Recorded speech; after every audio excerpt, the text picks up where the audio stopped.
Eluru police parade grounds లో నిర్వహించిన 80వ స్వాతంత్ర్య దినోత్సవ వేడుకల్లో మంత్రి కొలుసు పార్థసారథి జాతీయ జెండాను ఆవిష్కరించి గౌరవ వందనం స్వీకరించారు. కూటమి ప్రభుత్వం సపరిపాలన అందిస్తోందని, పోలవరం ప్రాజెక్టు పూర్తిగా ప్రాధాన్యతనిస్తున్నామని మంత్రి తెలిపారు.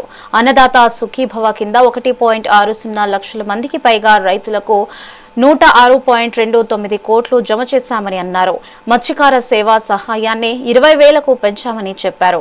పుష్కరాల వేళ రహదారులను అభివృద్ధికి 322.47 కోట్లు అంచనాలు రూపొందించామని తెలిపారు. భారత ప్రధాని శ్రీ నరేంద్ర మోడీ గారు, రాష్ట్ర ముఖ్యమంత్రి శ్రీ నారా చంద్రబాబు నాయుడు గారు, ఉప ముఖ్యమంత్రి శ్రీ పవన్ కళ్యాణ్ గారు ఇచ్చిన ప్రజలు గెలవాలి, రాష్ట్రం నిలవాలి అనే నినాదాన్ని అర్థం చేసుకున్న ప్రజలు ఒక అద్భుతమైన విజయాన్ని అందించారు. ఎంతో నమ్మకంతో కూటమి ప్రభుత్వానికి ప్రజలు పట్టం కట్టారు. కొత్త ప్రభుత్వంపై ప్రజలు ఎన్నో ఆశలు, ఆకాంక్షలు పెట్టుకున్నారు.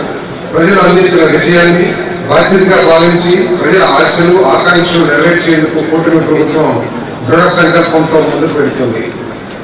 ఆర్థిక సంస్కరణలకు మానవీయ కోణాన్ని జోడించి ఆర్థిక క్రమశిక్షణ పాటిస్తూ రాష్ట్ర ఆదాయాన్ని పెంచుతూ పాలన అందించడమే సుపరిపాలన.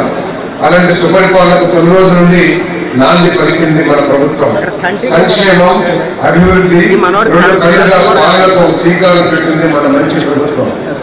మనది వ్యవసాయ ఆధారిత జిల్లా. రైతు బాగుంటేనే రాష్ట్రం, మన జిల్లా సుభిక్షంగా ఉంటాయని మేము బలంగా నమ్ముతాం. అందుకే సాగునీటి రంగానికి అత్యధిక ప్రాధాన్యతనిస్తున్నాము. రాష్ట్రానికి జీవనాడి అయిన పోలవరం ప్రాజెక్టుకు అత్యంత ప్రాధాన్యం ఇచ్చాము.